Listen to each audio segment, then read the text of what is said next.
everyone, welcome to another garden tour for month of July. And we had really nice warm weather here in UK, and we are absolutely loving and enjoying the summertime.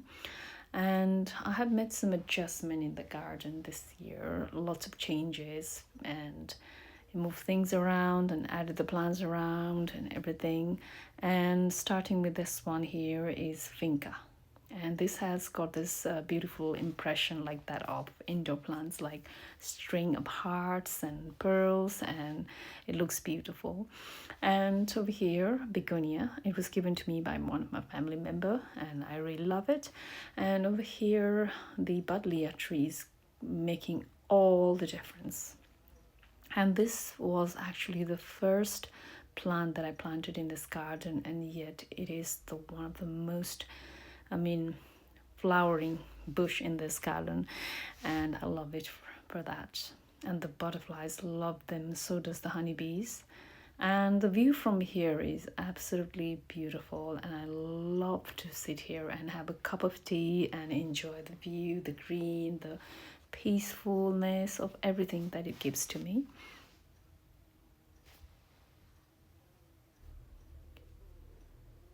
So the hydrangeas are doing quite well, and the one on the left side is the one I planted this year, and on the right side, this one was planted a long time ago, and this one is really doing well.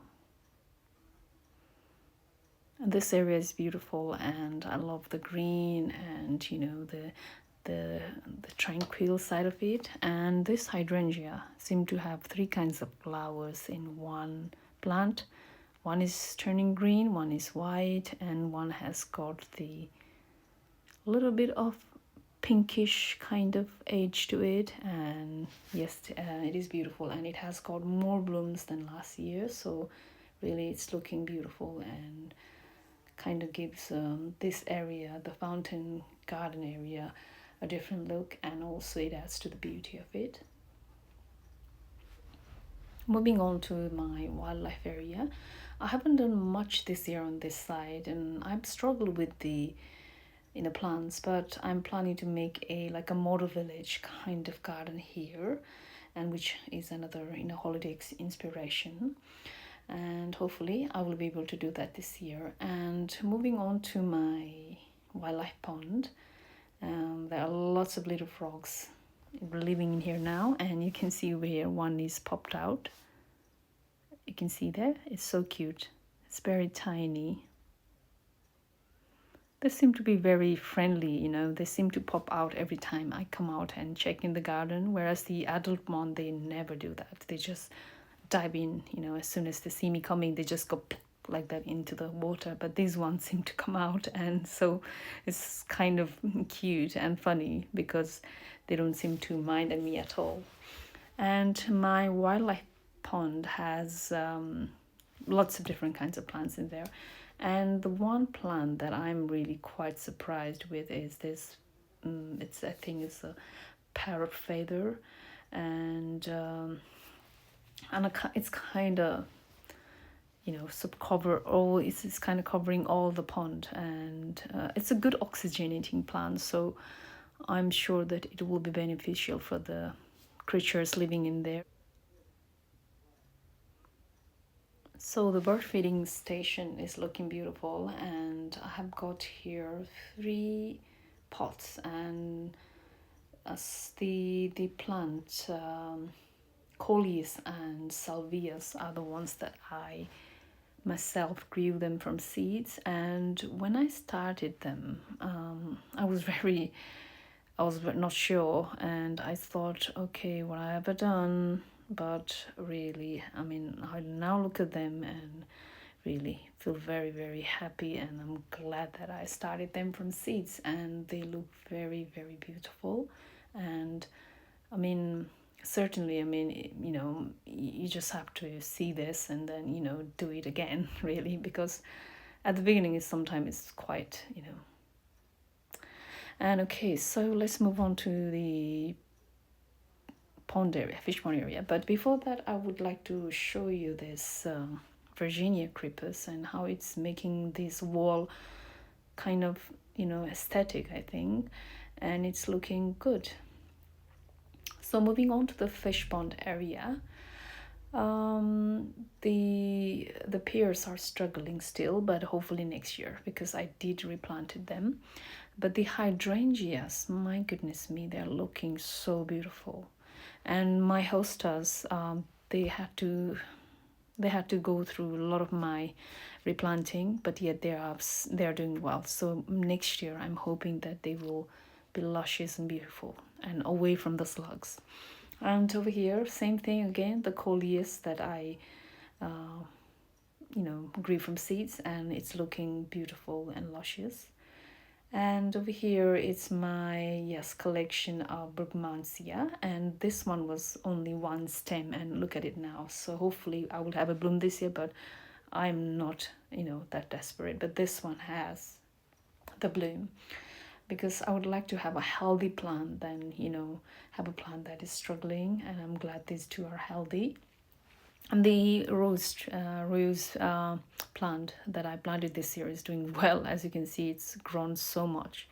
And the fuchsias, I think this is called Annabelle, and it's so pretty. Look at the bloom, so beautiful.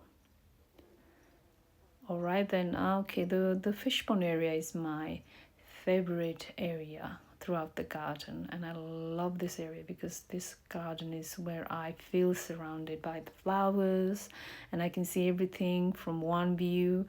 It has got like that 300 and I think 360 view if I sit down here and watch the whole garden, and the fish pond as well. And I love my goldfish, and they have been with me ever since I started gardening. And some of them are, I've seen them tiny and then grown into, in adults. So for me, they are like my babies, and I love them very, very much. And the fish pond area was a good inspiration for me to start a green wall, and which has been doing well. And over here I've got this fig tree which I used to have indoor, and it was doing well indoor, but I wanted it outside because it was rooting so well, and it wasn't ripening. But as I brought it outside, it did ripe, and the taste of the fig fruit was so tasty. It was amazing. And moving on to the perennial, as you can see, July is not really the perennial month, I think, and it could be probably end of September or August that we might see a lot of difference here. But I'm hopeful, because some of the plants didn't do as well, but this one seems to do well each year. And some roses are quite flowering this year as well, so I'm glad they did, because sometimes you get tired of the plants not flowering and you just think about getting rid of them, but then they do well anyway. And this area, I don't do much to this area because it's I want my garden to be less fussy and not too high maintenance, just easy and relaxed. And the grassland area is looking much better, but still, due to the hot weather, it's not doing well. But look at this marigold I sowed from seeds, and they are doing very, very beautiful, and they're doing well, and they are flowering every time, and every week they seem to have a new flowers. And the tea room area is looking beautiful and green, and the wisteria is also climbing the bone, gazebo's bone. But hopefully it will do what I'm expecting it to do. So again, there are some more potted plants that I grew from seeds, and because they're on table and height, slugs seems to not be bothered with them. And the hibiscus that have in the 4 pots are doing quite well and flowering as well.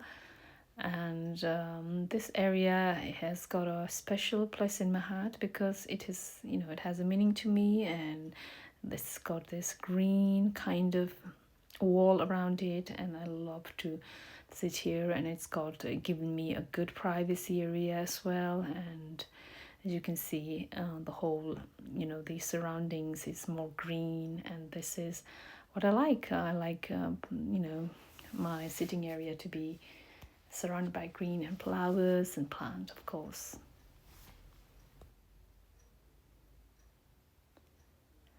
I mean, I can't wait for the time when the wisteria flower actually droops over it and makes it really beautiful, so that it just looks like a little room. And it is, of course, a tea room, but really cozy tea rooms with lots of flowers.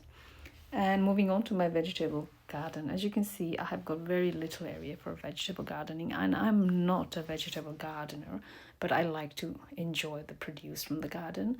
As you can see there you go, the runner beans are doing well, and this year it has been well.